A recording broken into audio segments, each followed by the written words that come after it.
नमस्कार दोस्तों, मैं दीपक शर्मा अंग्रेज आपका स्वागत करता हूं द लीगल चैम्बर में। अब दोस्तों, आज की इस वीडियो के अंदर हम साल 2023 सितंबर के मंथ की ऑनरेबल सुप्रीम कोर्ट की एक बहुत बड़ी अपडेट आप लोगों के लिए लेकर आए हैं, जो पार्टीशन सूट यानी कि संपत्ति के अंदर बंटवारे को लेकर एक बड़ी महत्वपूर्ण जजमेंट ऑनरेबल सुप्रीम कोर्ट ने दी है। अब दोस्तों, कई बार देखा जाता है कि जब संपत्ति के अंदर बंटवारे को लेकर केस डाला जाता है तो एक पार्टी दूसरी पार्टी का नाम छिपाते हुए उनको कोर्ट केस के अंदर एसेंशियल पार्टी नहीं बनाती, यानी कि ताकि दूसरे पार्टी को हिस्सा ना मिल जाए उनको कोर्ट केस में पार्टी ही नहीं बनाया जाता। इसके बाद जब दूसरी पार्टी की नॉलेज में यह बात आती है कि प्रॉपर्टी पर तो बंटवारे का केस चल रहा है, तो वो या तो 110 की एप्लीकेशन लगाती है या फिर अपने आप को केस के अंदर पार्टी इंक्लूड करने के लिए एप्लीकेशन फाइल करती है। अब दोस्तों, कई बार देखने को यह मिलता है कि जो नेसेसरी पार्टी है वो इस तरीके की एप्लीकेशन फाइल करने में देरी कर देती है, जिसके बाद कोर्ट उन्हें अलाउड नहीं करता पार्टी ऐड होने के लिए। यह मैक्सिमम प्रिलिमिनरी डिग्री पास होने के बाद होता है।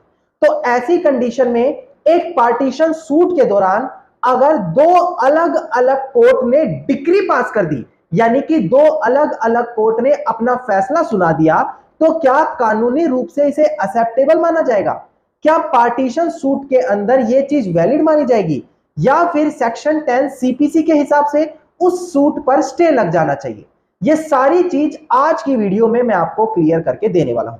तो यह माने, अगर आपका भी संपत्ति पर लेकर कोई वाद विवाद चल रहा है तो आज की ये वीडियो आप लोगों के लिए बेहद ज्यादा इंफॉर्मेटिव होने वाली है। अब दोस्तों, अगर आप लोगों को हमारी ये वीडियो अच्छी लगती है, आप लोगों को हमारी तरफ से किए गए एफर्ट्स अच्छे लगते हैं, तो मेरा आप लोगों से अनुरोध है, वीडियो को आप लाइक जरूर करें और साथ ही साथ अपना वैल्यूएबल कमेंट सेक्शन में जरूर लिखिए। तो चलिए दोस्तों, अब आज की इस वीडियो को हम ज्यादा लंबा ना करते हुए आज की इस वीडियो को स्टार्ट करते हैं।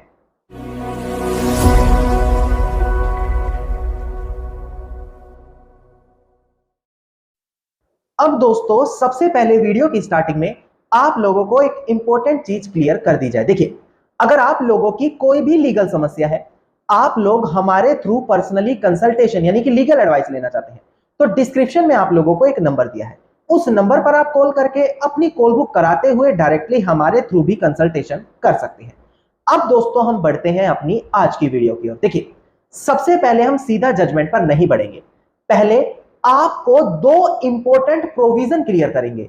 इसमें ज्यादा डीपली नहीं घुसा जाएगा, केवल ऊपरी तरीके से आपको बताया जाएगा कि ऑर्डर 41 रूल 31 ऑफ सीपीसी क्या कहता है एंड सेक्शन 10 ऑफ सीपीसी क्या कहता है। यह आप लोगों को पता होना यूं अनिवार्य है, क्योंकि जब आज की जजमेंट में आप लोगों को क्लियर कर रहा होगा तो यह चीज आपके सामने बार बार आएगी और आपको तब तक कंसेप्ट पूरा क्लियर नहीं होगा जब तक आप इन दोनों प्रोविजन को नहीं समझ लेते। देखिए, सबसे पहले आपको डिस्प्ले पर सेक्शन 10 ऑफ सीपीसी यानी कि कोड ऑफ सिविल प्रोसीजर दिखाई देगा दोस्तों।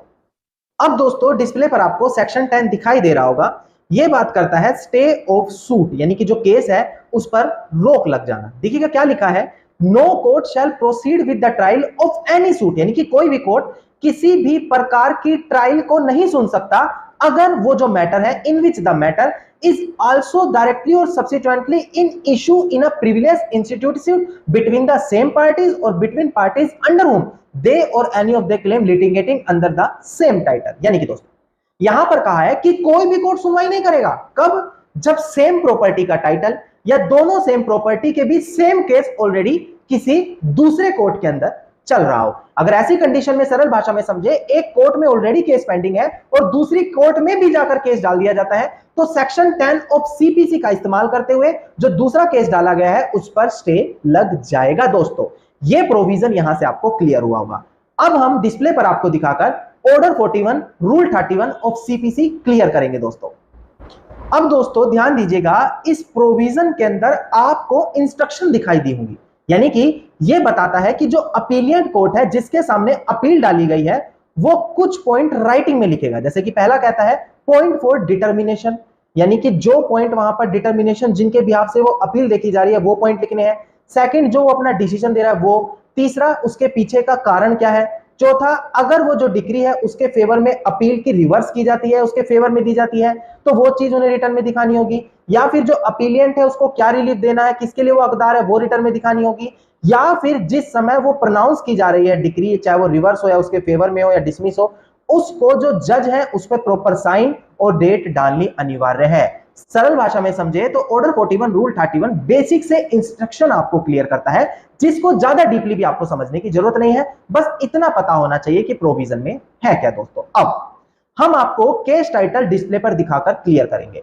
सबसे पहले केस टाइटल डिस्प्ले पर देखकर बड़ी ध्यान से समझिएगा दोस्तों। देखिएगा दोस्तों डिस्प्ले पर केस टाइटल, प्रेजेंट केस में जो पिटिशनर है ए कृष्णा शेनॉय वर्सेस जो रिस्पोंडेंट है गंगा देवी एंड अदर्स, और इसका आप एसएलपी नंबर यानी कि स्पेशल लीव नंबर देखिएगा 8080 ऑफ 2019। अब दोस्तों ये जो हियरिंग की गई है इस मैटर की पिटीशन की 11 सितंबर साल 2023 में, यानी कि इसी मंथ की बिल्कुल लेटेस्ट ऑर्डर या जजमेंट मैं आप लोगों के लिए लेकर आया हूं ऑनरेबल सुप्रीम कोर्ट का। अब केस की थोड़ी सी हिस्ट्री आपको क्लियर की जाए, केस में क्या हुआ वो क्लियर किया जाए, आखिर में ऑनरेबल सुप्रीम कोर्ट ने वहां पर क्या किया ये पॉइंट भी आपको क्लियर किया जाएगा।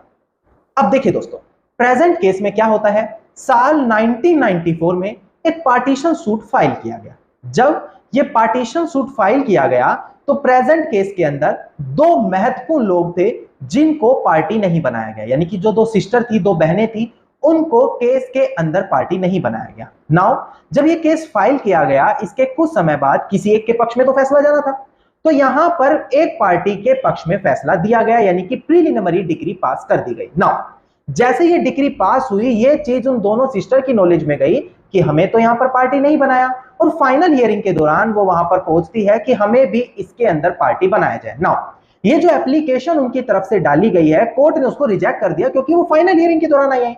अब ऐसी कंडीशन में उनकी सुनवाई नहीं हो सकती। नाउ दोस्तों यहां पर देखने वाली बात यह है कि जब इन दोनों सिस्टर की इस एप्लीकेशन को रिजेक्ट किया गया तो इन्होंने साल 2013 में एक दूसरा अलग केस फाइल कर दिया उसी प्रॉपर्टी पर अपने शेयर का पार्टीशन करने के लिए, यानी कि सेम उस प्रॉपर्टी पर दोबारा से बंटवारा करने के लिए केस डाला गया है उन दोनों सिस्टर की तरफ से। अब दोस्तों यहां पर ये पार्टीशन सूट दूसरा इसलिए डालना पड़ा क्योंकि पहले केस में उनको तो पार्टी ऐड नहीं किया गया। अब जब इन्होंने ये दूसरा केस डाल दिया पार्टीशन का, इसी बीच इन्होंने क्या किया, जो पहला केस चल रहा था साल 1994 का उसमें प्रीलिमिनरी डिग्री हो चुकी थी, उसमें उन्होंने सप्लीमेंट्री प्रीलिमिनरी डिग्री पाने के लिए, यानी कि सरल भाषा में समझे, कोर्ट की तरफ से एक और नया ऑर्डर पास कराने के लिए एप्लीकेशन डाली, जिसके तहत यहां पर उन दोनों सिस्टर के पक्ष में बंटवारा करते हुए उनके फेवर में भी एक और प्रीलिमिनरी डिग्री पास कर दी गई। अब देखने वाली बात क्या है, जो पहला ये केस चल रहा है उसी के अंदर ही दो डिग्री पास हो चुकी है। पहला जब पहली पार्टी थी उनके फेवर में, और दूसरी डिग्री जो दोनों सिस्टर थी इनके पक्ष में पास की गई है दोस्तों। अब दोस्तों जब ये सप्लीमेंट्री प्रीलिमिनरी डिग्री यानी कि एक और डिग्री पास की गई तो जो अपोजिट पार्टी थी उसने इस पर आवाज उठाई कि कैसे यहां पर इस तरीके से एक और डिग्री पास की जा सकती है जब ऑलरेडी पहले केस में एक डिग्री पास की जा चुकी है। अब दोस्तों इसी चीज की सबसे पहले अपील ऑनरेबल हाई कोर्ट के सामने गई, और ऑनरेबल हाई कोर्ट ने यह सटीक ठहराया कि इस तरीके की सप्लीमेंट्री प्रीलिमिनरी डिग्री पास की जा चुकी है तो यह चीज भी एक्सेप्टेड हो जानी चाहिए, दोनों सिस्टर का उसमें शेयर बनता है, इसी वजह से उनके फेवर में डिग्री दी गई है। नाउ दोस्तों इस फैसले को सुनकर जो अपोजिट पार्टी थी वो ऑनरेबल सुप्रीम कोर्ट के सामने पहुंचती है अपीलियंट बनके, और एफएलपी यानी कि स्पेशल लीव पिटीशन फाइल करती है। अब जो अपीलियंट है उनके काउंसिल का कहना है कि अगर हम प्रेजेंट केस को देखें तो ऑलरेडी एक केस पेंडिंग है, उसके चलते कैसे उसी सूट के दौरान उसी फैक्ट्स के दौरान एक दूसरी प्रीलिमिनरी डिग्री ली जा सकती है। यह तो सेक्शन 10 सीपीसी को डायरेक्ट अटैक करता है, यानी कि इस तरीके से तो स्टे लग जाना चाहिए, जो मैंने वीडियो की स्टार्टिंग में आपको सेक्शन 10 सीपीसी बताया था। इसके तहत अगर एक केस ऑलरेडी पेंडिंग है और दूसरी जगह प्रीलिमिनरी डिग्री ली जा रही है तो उस पर तो तुरंत स्टे लगना चाहिए। साथ ही साथ अपीलियंट के काउंसिल का यह भी कहना था अगर हम ऑर्डर 41 रूल 31 पर ध्यान दें तो जो इंस्ट्रक्शन है उनको भी जज की तरफ से प्रॉपरली फॉलो नहीं किया गया, तो ऐसी कंडीशन में जो बाद में सप्लीमेंट्री डिग्री पास हुई है उसको यहां पर वैलिड नहीं माना जाना चाहिए। अब दोस्तों यह चीज ऑनरेबल सुप्रीम कोर्ट के सामने पहुंची है। अब देखने वाली बात यह है कि ऑनरेबल सुप्रीम कोर्ट यहां पर अपना क्या फैसला सुनाता है। अब देखिए दोस्तों यहां पर ऑनरेबल सुप्रीम कोर्ट ने पाया कि जब हाई कोर्ट के सामने ये मैटर गया, क्योंकि यहां पर ऑनरेबल हाई कोर्ट या अपीलिएंट कोर्ट था, कि जब उनके सामने ये मैटर गया तो उन्होंने ऑर्डर 41 रूल 31 की डायरेक्शन को फॉलो किया। उनको कंप्लाइंट करने के बाद ही जो ट्रायल कोर्ट और अपीलिएंट कोर्ट थे उनके फैसले को सटीक ठहराया। इसके बाद दोस्तों यहां पर अगर हम सेक्शन 10 सीपीसी की बात करें जो स्टे की बात करता है, तो ऑनरेबल सुप्रीम कोर्ट ने यहां पर यही कहा कि प्रेजेंट केस में जो ये दोनों सिस्टर हैं वो भी तो प्रॉपर्टी में अपना राइट रखती हैं, और आज तक ये चीज डिस्प्यूटेड ही नहीं है कि वो जो दोनों सिस्टर हैं उनका राइट नहीं होना चाहिए। और जब ये चीज डिस्प्यूट का कारण नहीं है तो कैसे हम उन सिस्टर को हिस्सा लेने से रोक दें। इसके अलावा उनकी तरफ से तो पहले भी एक एप्लीकेशन फाइल की गई है मेन केस के अंदर पार्टी बनने की, पर उसको रिजेक्ट कर दिया गया। तो इसका मतलब ये नहीं होगा कि बाद में वो सेपरेट सूट फाइल नहीं कर सकती या फिर सप्लीमेंट्री प्रीलिमिनरी डिग्री नहीं ले सकती, ऐसा कहीं पर भी नहीं लिखा। तो यहां पर ऑनरेबल सुप्रीम कोर्ट ने यही कहा कि प्रेजेंट केस के अंदर ये दोनों सिस्टर का राइट था, और अपीलिएंट कोर्ट ने भी ऑर्डर 41 रूल 31 कंप्लाइंट किया।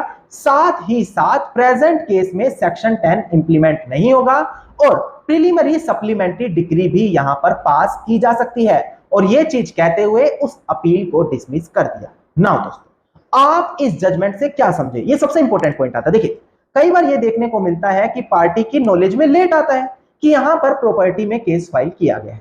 तो सबसे पहले तो हमारी लोगों को सलाह है 110 डालते ही आपकी नॉलेज में जैसे आए आप अपने आप को पार्टी ऐड करा लें।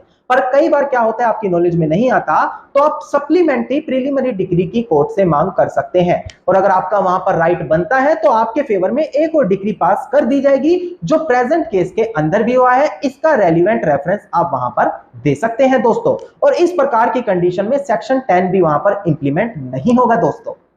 धन्यवाद दोस्तों। उम्मीद करता हूं वीडियो के अंदर मिली जानकारी आप सभी लोगों के लिए बेहद ज्यादा लाभदायक साबित होगी। वीडियो के अंदर अगर मिली जानकारी आप सभी लोगों को अच्छी लगी तो वीडियो को आप लाइक शेयर और कमेंट जरूर कीजिएगा। वीडियो से जुड़ा अगर आप लोगों का कोई भी क्वेश्चन है तो आप कमेंट सेक्शन में मुझे लिख सकते हैं। इसके अलावा अगर आप पर्सनली कंसल्टेशन यानी कि लीगल एडवाइस लेना चाहते हैं तो डिस्क्रिप्शन में आप लोगों को नंबर दिया है, उस नंबर पर आप कॉल करते हुए अपनी कॉल बुक कराते हुए डायरेक्टली हमारे थ्रू कंसल्टेशन कर सकते हैं। इसके अलावा अगर आप इसी प्रकार की इंफॉर्मेटिव वीडियोस रोजाना पाना चाहते हैं तो चैनल को सब्सक्राइब करते हुए नोटिफिकेशन बेल आइकन आप जरूर दबा दें।